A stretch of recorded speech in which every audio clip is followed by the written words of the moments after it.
Oh, wait, no longer. Greatness has arrived. Welcome to the Trophy Room Reviews and Breaks Down, Episode 4 of The Last of Us show on HBO. I'm your host, Mr. Badbit. Along with me, the greatest co-host, whoever is, whoever will be, Mr. Kyle Stevenson. How are you, sir? I'm doing pretty fantastic on this lovely Sunday afternoon. Yeah. Is it as cold for you as it is for me out here? It's like 2 degrees, so yeah. Yeah. It's For those that aren't aware, the East Coast got hit with like a deep freeze. deep freeze. So bad, in fact, that Boston, negative 40 degrees, I think, yesterday with the wind chill. Oh, hot damn. It got that low in some places. Yeah. Don't like that. I couldn't tell you because I've been smart and been indoors all day. Now, that said, though, I want to just get the record straight for everybody here. This show will stray some light spoilers from the show and the game. So this is first and foremost made for fans of the game and the franchise in a whole. So if you're here for non-spoiler talk, I can't promise you we won't say anything, but more than ever, we're going to try to stay from what is one-to-one from the game, the references to the game. So we're not here to spoil the whole ending of the show, but we may get into some spoiler territory. So if you're not cool with that, don't worry. Come back to us once the show's done, or you played the game and you beat the game and you're here with us. Yeah.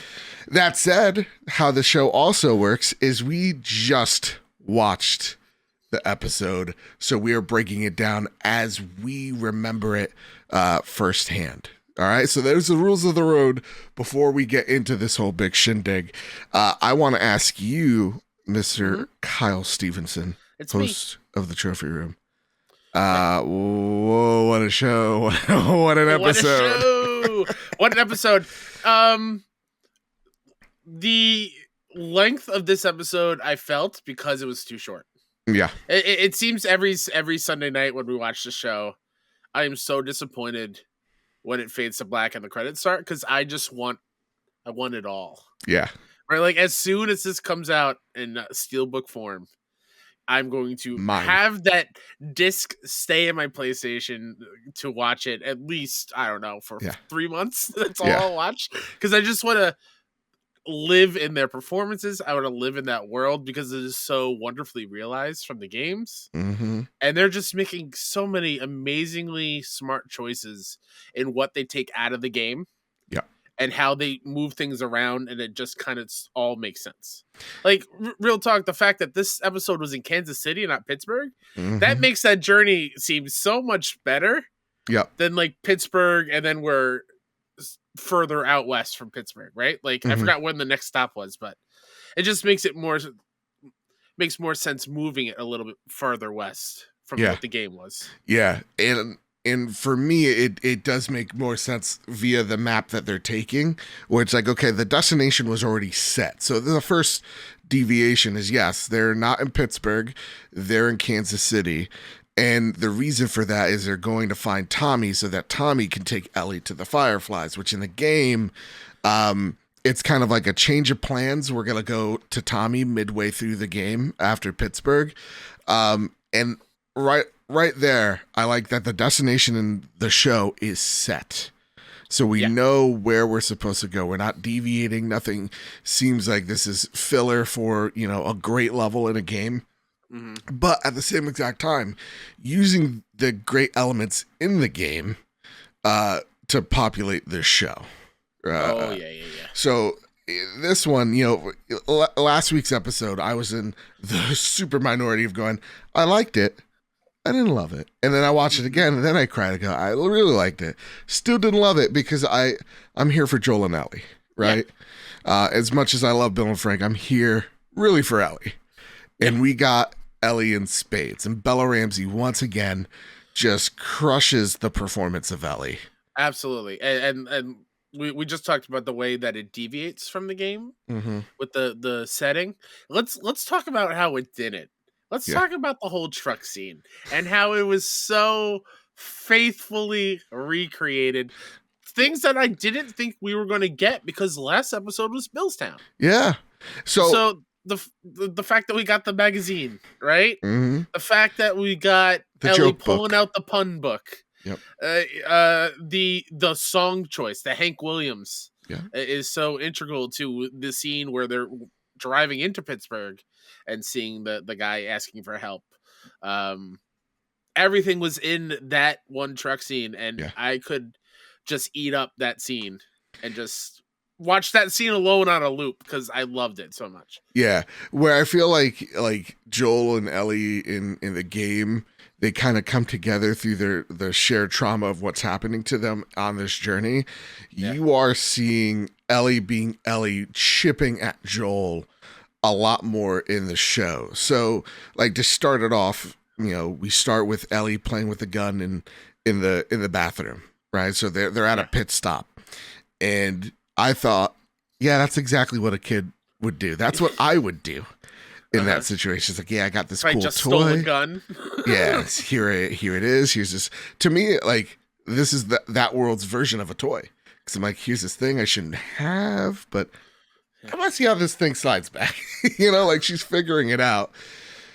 And, she walks. It's not like she's never used one before. A little later in the episode. But. And she explains it, but she's figuring it out. This is the thing she shouldn't have. Yeah, Like, and, puts it in her backpack, and she walks out, and Joel is siphoning gas. And the one thing that I love about this show is it's very much obeys the rules that it's setting. So she's like, why do we have to do this every hour? And he's just like, real world stuff. Gas deteriorates over time. So what would have lasted us like 10, 12 hours, which, come on, Joel. Come on. A little less than that. What are you driving, a hybrid? Right? But, it's like water now. So it's like, oh yeah, he would have to. And when he's trying to describe to her, because how he's siphoning the gas is he's, he puts the tube in the car and he sucks at it, and then the gas comes out. And to me, it's always been like magic. And as he's trying to explain to her, he's just like, I don't know, it just happens. He's just like the pressure and all that. And then, as somebody who is around kids all the time, that happens so much, and it was so relatable.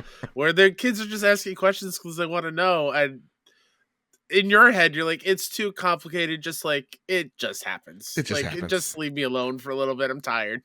And he's just like, stay right here. She's like, okay, if I have to stay right here. She pops out the joke book, and all the jokes are from the game.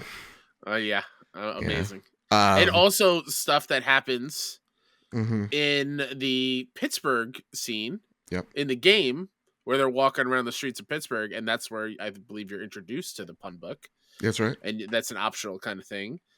As well as the when we get to later, because I know you're going a bit, because I can see the episode playing in the reflection of your picture frame.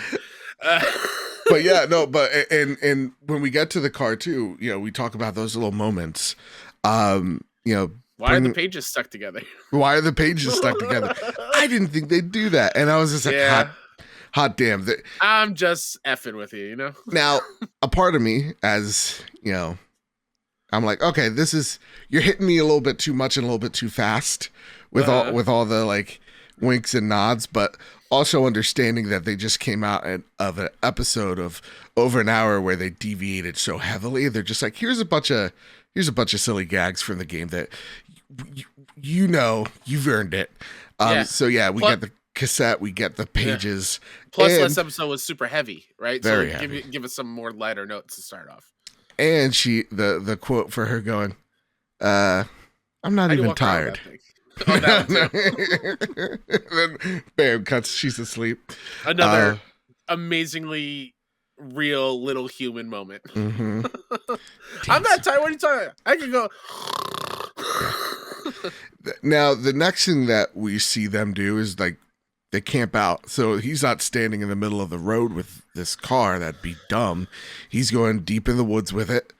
And they're camping out. And she's just like, there's no clickers here, right? And he's like, no, clickers ain't here. It's the other people. No infected. Yep. Yeah. And she's just like, so like, raiders, like, would they loot us? They're like, much worse. Don't worry though. We're going to be good. And she falls asleep, but he stays guard. So it just goes to the fact that Joel is the protector. he is the watchman, right? Yeah. He's gonna be here for her, and that's just in his nature, as he describes. Because in the car ride, she's just like, "So tell me about your brother," and he decides to open up a little bit to her. And even actually before that, she tells another joke as they're about to sleep, and he just tells it already. Yeah, like the scarecrow one, and he cracks a smile, like a little bit. She's breaking him a little bit. Mm-hmm. So that said, they're in the car, they're talking about Tommy, and there's this moment of just like, I don't really want to talk about it. It's kind of like 2 episodes about it. He's like, you don't mention Tess, you never mention Tess. Don't even think about mentioning Tess. And now we're talking about Tommy, which is a deeper wound, and he's just like hesitant, but she's like, dude, we got 25 hours. Exactly. And he kind of rolls through with it. Mm-hmm. He talks about like how they were survivors, how, he has this hero complex where he has to stand up to do the right thing, which we've seen him already do as well, right? In the first episode. So, it's talking about also the differences between Joel and Tommy. And if this was a different journey with Tommy, would have been a different journey with Tommy than it was with Joel. That being said, though, to stay back on track, I like this a lot. This is another rip from the game as well, but it dives in a bit deeper to Tommy's background. So now we know he's in Desert Storm. Now we know that he was with Joel and Tess and the whole gang, as they describe it, and all the shenanigans that they got into, and how he joined the Fireflies. But look, that whole dream's dead. He's not even a part of it. So I want to know what you thought about those, little bits of like dialogue between him, Ellie, describing the situation that he has with his brother at the very moment, or where their relationship is. Yeah, I loved it. It was much needed, even more backstory that we got on Tommy. The fact that he so badly wants to be the hero. That's why he joined the army. Didn't really love what was going on there, so he dropped out. Then joined the Fireflies. Didn't really love what was happening there, and dropped out. Went on his own. So, and it's set up seemingly that he is going to be the hero on his own terms. Yeah, and not join other causes. Make the cause himself, which in the games, is pretty much what Tommy is. And yeah, I love that Ellie, every episode or every interaction we see furthers Ellie breaking down that icy exterior of Joel, and see the little smirk on his face when she tells the scarecrow joke, and we get it even more later on, but it's fantastic. Now, the one thing I want to stop here to say that they appreciate, though it kind of deviates to what it was like in 2003, but when he's brewing the coffee, that's a wink and a nod to Last of Us Part 2 of like, he'll trade something real good for coffee. Joel is a coffee connoisseur. Yeah. And she's like, oh, it smells awful. It smells like burnt shit or whatever. He's just sipping it. She says something, though. She's like, so that's where all these Starbucks and the QZ were selling. Yeah. Great wink and a nod. But Starbucks wasn't that big in 2003. They were not in every corner in 2003. Mm-hmm. That's a 2008 thing. All right. Also. Yeah. Uh-oh. Poking. I found it. Through. Worst show ever, according to Mr. Badman. I know. It was Duncan. Duncan was king. At least America here. runs on Duncan. Exactly. At least in Boston, yeah, for sure. Yeah. I know it's not the next thing, but I desperately want to just say something I love, and we're going to get it later on in the season. We already got it a little bit with Marlene. Love seeing Jeffrey Pierce in the show. Oh, yeah. The moment he spoke, like I knew he was already in it. Moment he spoke, like, that's Tommy. That's Tommy from the games, y'all. That's him. Is the Leo pointing like, hey, I know that. I know that reference. Yep. I love that they are paying homage to the people who brought these characters on screen, even if they aren't playing the same character. Yeah. And it's fantastic. Also, watching it with my best friend, she finds him very attractive. So, voice actor of Tommy. How'd I figure that was gonna happen? Honestly, I was surprised because he had a very thick beard, but that did not deter her. So, you know what? Good on him. Good on him. And, you know, good on her. Yeah. To go back a little bit in the episode where they're going down the highway, right, and seeing all the cars being moved. Yep. And Joel's like, they kind of Joel knows something's up. He moved it away, and then they see the highways blocked by a big, another great little reference from the time with the Sara Lee bakery tractor trailer, which was huge back in the day. And he gets out just to check. You can see the decrepit skeletons in the cars on the that were just hanging out there. And he looks underneath the trailer, and the highway is just completely clear. It's free and clear, and Joel can tell something's up, and we know what's up. And he's like, all right, you know what? Screw it. Let me just go downtown and find the first exit back onto the highway because it's all clear and whatnot. And then we get the help, please. And Joel's like, put on that seatbelt. We are not stopping. It's similar to first episode with the family when they're trying to get out of Texas. Yes. And they just speed on by. This time, though, Joel knows that it's not for any good reason. Yeah. He ain't even hurt. No. And then Ellie sees the guy at the top of the building. Like, I thought it was a sniper, but no, he's just throwing a giant cinder block on the windshield. Just a well-timed cinder block. Then we get the very iconic moment from the game where the truck swerves into this time it's a laundromat. Yeah. I think in the game was a Quickie Mart. Yep. Like a gas station convenience store. And I was this close to we're getting the jab in the dude's throat into a glass pane. And I was real close. Can I say I kind of missed it. I wanted that. I wanted it a little bit too. Come on. Show me the brutality. What they did do though was they showed the brutality a little bit differently, where they merged again that hotel scene. Yep. Where in the game, a raider was basically drowning Joel. Yes. And Ellie was I think elsewhere at that moment. And Ellie came and saved Joel and shot the dude in the head in the game. And here's the moment where Joel tells Ellie to hide in the laundromat behind a wall. And Joel takes out the two guys with the guns. One guy surprises him. It's basically choking him out with the gun. Which they all acted like they did in the game. Yes, in part 2. Yes. And I swear to God, it was kind of like the stormtrooper. How you always get. It's like I am they got convinced. Blaine. They got Brian or something like that. Yeah. I'm convinced that they took those voice actors and just 80-yarded them. Oh, sure. It's like, motherfucker. It's like, yes. But then Ellie, instead of not killing the guy that's hurting Joel, but shooting him and to save Joel's life. And Joel kind of looks at her half upset because she has a gun and she wasn't supposed to, but also half like, thank you. It's a mix of emotions because he's upset because he didn't really protect Ellie. Ellie protected him, right? He's upset because she lied to him. And he's just pissed at that dude at the same exact time. So it's kind of a mixture of like all three emotions there, all of it anger. But and then they did the thing that's going to set up the ending of this show, this whole season. That is going to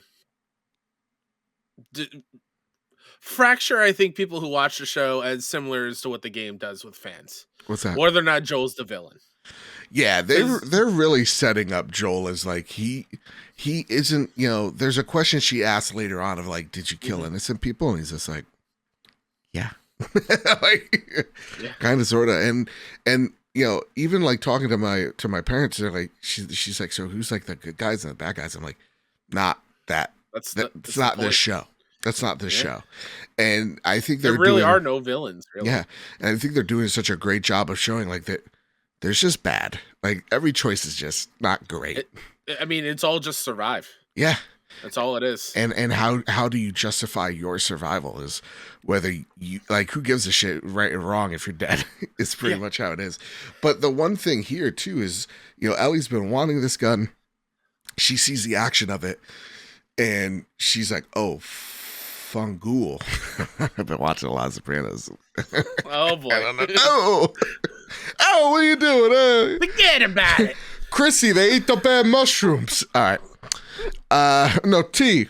So, the kid's trying to barter. It gets begging for his life. Even just like, here's my knife. Yeah. Barter. Take you to my mom. Or just like, spending time to wait for everyone to come. Mm-hmm. That's really what he was stalling. Oh, yeah. He was stalling. Oh, absolutely. And begging for his mom. And the thing there is like, begging for your mom. Oh shit! Like he knows he's dead. Once he grabs the knife and he's just like going in the other room, the guy knows.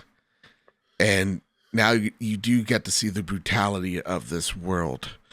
And the fact that when Ellie goes back, right mm-hmm. after Joel tells her to go back to that room, she's crying. Yeah, she can't handle that, and she doesn't do it in front of Joel. Yeah, which as much as I would have liked I really shot the hell out of that guy. I do think that's coming soon. But I like how it wasn't used here. She is dealing with those emotions, but probably not in the best way. No. And then we get to see Kathleen. So cut to Kathleen. She's interrogating who was probably the old ruler or leader in Kansas City. And she wants to know where Henry is. All right, here's a huge deviation that I really like. Henry in the game is just another survivor like Joel, who his group got attacked by this group in what was Pittsburgh in the game. And he's just trying to survive. He's just trying to get out of the city. Here, there is some backstory. So Henry was a part of this Kansas City group. And for some reason, Kathleen, who just seemingly has overthrown the opposition, is now the new de facto leader of the Kansas City group, interrogating the old Kansas City group. It begs to believe that Henry's mom, parents, or whoever were also part of this hierarchy. So right there is, to me, a great deviation to the game. Something that I actually prefer from the show to than the game. It's a slight deviation, right? I think it's an expansion on Henry's group in the game, where he talks about the group that they're going to meet at the radio tower. Yes. And this guy is seemingly part of that group in the game, but we never see or hear really about him. Mm-hmm. And I watched the little thing after the episode, so I know what Craig and Neil said about this section, where this section of the game was really challenging because it was an action set piece with that big APC vehicle. Yeah. So for the show, they added the two characters, Jeffrey Pierce's character Perry and Kathleen, played by what's her name? I'm getting it right now. I think it's Melissa something. I know her from 2.5 Men. I know her from Yellow Jackets, which she is incredible in. Go watch Yellow Jackets. They added those two because that section just really needed some like personification of what's going on in that city. Yeah, that's what they said on the after thing. I think it's Melanie Lindzitsky. I'm sorry, I can never do Polish names. But yeah, she's excellent. And I watched the same little 10-minute thing. She's also Australian, I think. So look at these Brits and Australians taking the Americans' jobs. I'm just letting you all know. Oh boy! But she's killing it so far. And the one thing that I love about her is she's a mom, and we know that because the guy that that Pedro kills, Joel kills, is, when he's pleading for mom, it's her. So she sees her son dead, and the first thing she's like, what can we do for him? And obviously he's dead, but she's in disbelief. What about a doctor? And the guy she was interrogating was a doctor, and they're like, Kathleen, look at him. Yeah. And she just walks back to the guy's cell, and then just kills him. Yeah. And little bit. Yeah. Oh, yeah. Sorry. A little bit of that Kathleen and the doctor conversation. We learn of that. What I took away from it, and I think they said a little bit later, was that Henry killed her brother. Oh. Or injured her brother, and that's why she is so badly out for these people. I didn't catch that. I didn't catch that. I believe there's something about her brother, and that's why she so desperately wants Henry. Yeah. And then I think from that scene, which was great, a lot of people surviving on their own, doing it the quote unquote wrong way, if there is a wrong way, but like it's another insight of how people are trying to navigate this effed up world that The Last of Us is. And the thing that I love about Kathleen here is that she's not menacing. She's talking. She's very soft spoken. She's I thought she was pretty menacing. Really, because to me it's just like, no, she kind of felt numb to it, and maybe again like child just die or whatever. She's angry, but like she still isn't like this someone diabolical evil like what we would think. And it kind of reminded me of a character that we'll see maybe later, who knows, but like a David. Like the villains who are terrifying don't need to like yell. Well, that's the thing where I felt she was menacing is when she went over to the side of that interrogation room. She was like, lawyer,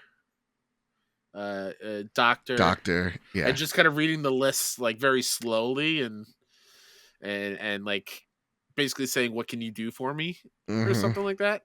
And that's where the whole doctor thing is. And then she came back and just shot him. Yeah. She's pissed. And she's very Stalin-esque is what I felt too. You know, you're seeing like, we just need to find him. We need retribution. We need to kill Henry. We need to find Sam. And just going through every house at the moment, just no knock raiding, it seems like, people's homes.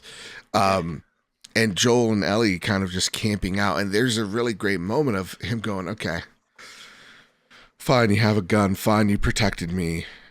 I'm going to at least show you how to hold this thing right. It's the sniper moment from the game, again, in Pittsburgh. Yep. And he's teaching her how to hold it. And as someone who knows a little bit of gun safety, he's just like, she's like, so how are you holding it? She holds it, you know, bang, bang, bang, bang. And he's like, where'd you learn that? It's like Fedra. He's like, of course. Okay. Gun safety, the way he taught her, that is literally by the book. Like that is literally the basic thing. How do you not learn that? But I get it. This is supposed to be a bonding moment. And Joseph is getting too real. So that moment. Ellie loved it. She smiled. Because he's trusting her. I think the first adult in her life that trusts is showing her that trust in her. But still, she's still being cagey, right? She didn't follow orders. She didn't put it in her backpack. Right. She put it in her pocket. And it's the first, I think, adult that's treating her like an equal. Yeah. Or the closest thing to, which I liked a lot.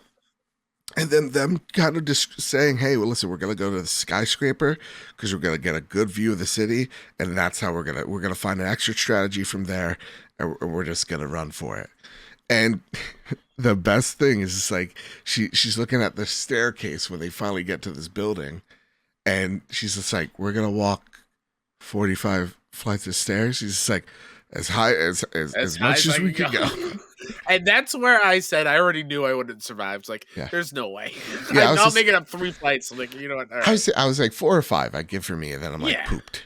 I'm like, I need a break. And then I need like a 30-minute break. And then I'll go up another. Yeah. And then I'm like, no, I'd be like, okay, give me like, knowing me, I'd be like, give me like 30 seconds. I'd go up 1. I'm like, okay, give me 2 minutes. And it gives me strength to go up 3. Yeah. And that would be me. Yeah. Just miserable. Another really cool deviation from the game. I believe it's either before the stairwell or after, but Perry and Kathleen find where Henry and Sam were in the attic, I guess, and they are just assuming that Henry and Sam are the ones that took out the people that Joel and Ellie killed. Yes. And they find where they were stashed. They see empty cans of food, and Kathleen's like, all right, they're out of food. And they find drawings of Henry and Sam as Superman, which melted my heart. Again, knowing what's happening. It's going to be a rough one on Friday night, everybody. I'm just letting y'all know now.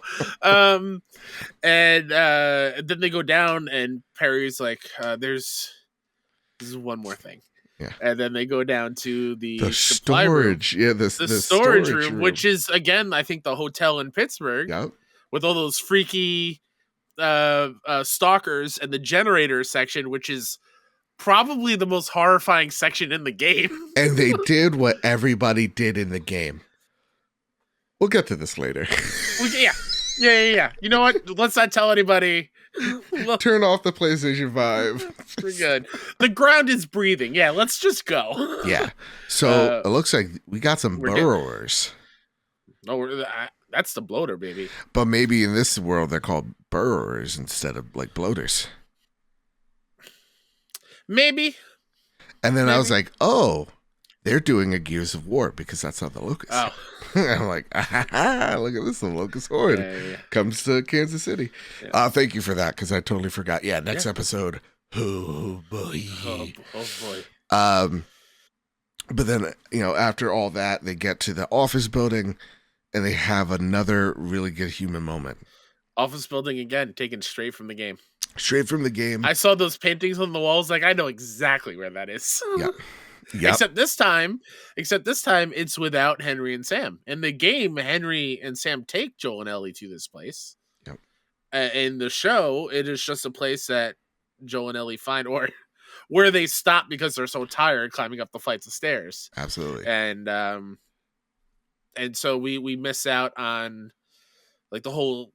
I hope they do it in this next episode. What? So I don't want to spoil it. I'll just tell everybody this is spoiler territory. Fair. I hope we get the Toy Store moment.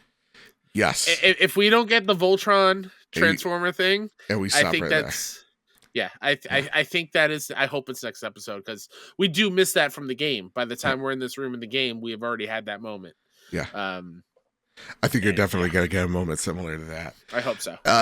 And so before they go to sleep, Ellie says another joke, and Joel doesn't register it. Well, right? Even before that, he's throwing glass shards. Yeah, I was like, "What are you doing?" And then he can't hear her because Ellie's very astute, and she's like, "Your hearing in your right ear is not great." So, maybe it's from shooting.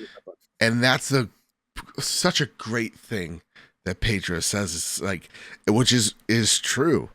It's like shooting, you get tinnitus from, right? Mm-hmm. And that's why you always wear like protective headgear when you go and shoot, because you will damage your ears. You'll damage your hearing. And so it's just like, oh yeah, like along the way, like God forbid you ever had to shoot in a building, like that bang is going to murder your ears. I mean, yeah, he just had a shootout. Yeah. So I'm just like, just thinking about that. And like, he's been on this earth for 56 years. 20 of that has been this apocalypse. Of course he'd be slightly deaf in an ear and not being able to hear, or possibly what I thought is Henry and Sam kind of, dieharding it through some vents. Because you already see that they are prepared to think outside the box when it comes to entering a building or hiding in a building. So, right before they go to sleep, she's just like, what did she say? She does the diarrhea joke. Yeah. Have you heard about the diarrhea? The family that is struck with diarrhea, or along those lines? Oh no, you know that diarrhea is hereditary. Yes, that's. And he's like, what? And she's like, it runs in your genes, and that's the one that breaks him. And then we get a good old Joel chuckle, which is great. And they have a really good bonding moment in that moment. And she was right. You can't escape these jokes. And that smirk earlier turns into a full smile. Mm-hmm. And I can't wait until we get a moment of him saying "baby girl," because we're getting close. We're getting real close. Once I hear a kiddo, I am done. Oh boy, exactly. Here we go, kiddo. Oh God, my heart. And the way this episode ends, right, with Ellie screaming Joel, because he didn't hear shit, because he turned his head, and the ear that is he can't really hear from is the one that's out in the open and he's relying on. Screaming Joel, and then look up, and there are people we know from the games. That's Henry. And it ends on what a heartbreaking shot of Sam as a superhero. He's got a little mask on with a gun pointed right in Joel's face, where we're looking right down the barrel to this innocent 8-9-year-old kid having to point a gun to survive. And ladies and gentlemen, that is what The Last of Us is. Yep. It's heartbreaking, and people who are watching the show for the first time have no idea who they are, but they're about to learn. And it's going to be a wild next 2 episodes or so. It's gonna be, yeah. They're I think some of my favorite characters, and the ones that I relate to the most. And the thing that, and now we get into our thoughts, what we think's gonna happen next episode. Not the big stuff, Kyle, but like the little stuff. Like for me, I think the thing that we're gonna see deviate from the game is, I think Sam is deaf. And I think Henry speaks to him in ASL. Oh, okay. Because I see a lot, like every time he's talking to him, it is like he's doing like sign language. Oh, I haven't picked up on that. So in like the trailers you're talking about? Yeah, in the trailers, I never hear him like, "Listen up, Sam," or whatever. I think, I think Sam is is hard of hearing, if that deaf. Okay, all right. Or maybe they just speak in ASL because to keep their voices down. Always quiet. Yeah. Especially since they were hiding out in an attic. Mm-hmm. So wait, I'm sorry. Your question is, what do we think we're gonna get? Yeah. What's minus the big stuff? Yeah. What's the deviation you think is gonna be? Well, I think that the bloater is going to be a much bigger deal with more people involved. Yep. I don't think it's going to be a Joel versus bloater 1v1 situation. I think it's community versus bloater situation. 1000% it's going to be. And I think it's going to be like the Iron Man moment in Iron Man 1, where like this thing just running around fucking up everyone. Yeah, and I think that Henry, Sam, Joel, Ellie are watching it happen. I don't think they're taking part of the battle at all. I think that replaces, or that happens at the same time as the spotlight moment from the game. Yes. I think those two move together. And I think that's going to be an amazing set piece. I think there's going to be an action set piece that happens. Bloater comes, kind of like the T-Rex in Jurassic Park, saves them, but not by wanting to, I don't think we're getting that. No. I think you're not gonna see a bloater tear down a banner and it says Last of Us Part 1. No. I think we get, because if I'm remembering the trailers, I think also other infected come out of the place where the bloater comes out. Maybe. So I think that these motherfuckers tunnel. Yeah, dude. Well, I mean, it makes sense. Like the virus, the cordyceps have the Gears of War team, the people writing the Gears of War game, start taking some goddamn notes here, okay? I need you to not fuck this up. Sorry. Continue. Not the T-Rex moment, but I do think the new QZ team, the Kathleen-led team, and Perry, they're going to be fighting so hard against this bloater, and it's going to be a losing battle until that ATV, that APC shows up. Oh. And then I think that is what takes out the bloater. Okay. While that's all happening, I think is when Joel, Ellie, Henry, Sam are trying to escape. Okay. And then we get the game moment where it's like a chase. Yeah. Oh man. Because I don't think we get into that underground community yet in the next episode. I think that's 2 episodes from now. I think that's next episode. I think that's the other. I mean, deviation. if we're going on the next on type of little sneak peek trailer, that wasn't hinted at all. I think we get it. I think Sam's like, or sorry, Henry's like, hey, listen, there's a way out of the city. It's through the sewers. I know a way. There's a hidden community here that's like hid themselves from the current conflict.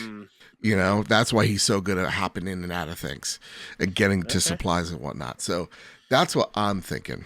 I do think if they're going to be tugging at the heartstrings, I think every 3 episodes they're going to destroy us. Yeah. Episode 3, Bill and Frank. Episode 6, whatever the ending to this little arc is, and then obviously the ending of the first game in episode 9. Fair. God damn, this show's really good. Oh, it's so good. Like as a what's the word I'm looking for? Not as emotional episode. Yeah. I want nothing more to go back and watch it right now. Yep.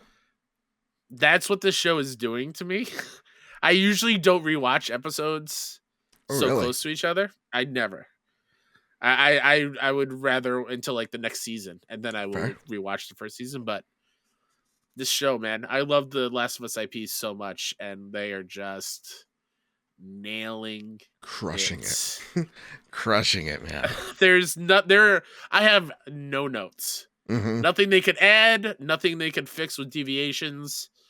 I'm loving all the changes. I'm loving how faithful they are, and I love most of all how they are picking their spots. Yeah. When to be faithful, when to deviate. And the deviations are meaningful. Yes, and it really helps that casting director got it so perfectly. Yeah. And I think the one thing too in the after credit show that was highlighted is like, hey, we needed to get from Pittsburgh, or we needed to erase Pittsburgh, put in Kansas City, because again, now they have a goal in mind, and we need to make sure that they're making good progress on that goal. But second to that, they're just like, Calgary is in Canada. We needed to match a location to this location, right? So he's just like, I mean, on paper, this area does not look like Pittsburgh, so we need to have an area that looks similar. And I like that reasoning a lot, and they made it make sense. So yeah, I'm so excited for episode 5 coming out on Friday. Left. Yeah, 5 episodes left. How they're gonna wrap this up, I don't know, but I'm excited to find out. People watching this now, Joe, are we going to be releasing episodes 5 recap on Saturday, or are we going to stick to Monday? Let's do it on Saturday. I know it won't do great on YouTube because it's a weekend, but it's also Super Bowl weekend, so that's why the episode is moved to a Friday. So yes, who's playing? If you're watching, listening to this, Chiefs and Eagles. All right, let's go Chiefs. I hate the Eagles. No, I'm gonna go for the. It's Always Sunny, the wrestling team. Exactly. I'm gonna go with the Eagles because they have sharp talons. How dare you? And you get a good strike on your opponent, a good sweep. I don't know. You gotta slash a throat. That's what I'm thinking. Eagles gonna do that. Sharp talons, dangerous. And like, if it's one Chief versus an Eagle, I don't know. But if it's a fleet of Eagles, how many Chiefs we got? That's been the Last of Us recap. Thank you for doing that. Thank you. I didn't know how to get out of that. So for the YouTube audience, where can they find you, Kyle? At Mr. K-Sub, Twitter, pretty much everywhere. Follow the indie game coverage that I do over at 61 Indie, SIXONEINDIE. And you can find me over at Mr. Babbitt. You can find this show over at PS Trophy Room on Twitter. And if you really, really like us, please, please, please make sure you hit like, share, subscribe if you're on the YouTube side of things. Because here, each and every Thursday, me and my best friend Kyle talk about the latest and greatest in all things PlayStation. So, those two things, they align. Our interests align. So go check us out. This week we got some big news, but I still can't say it yet because I'll be breaking the law. Breaking the law. That's right. So with all that said, with all that out of the way, everybody, dare and survive. See you next week or Friday. See you in 5 days. Yes.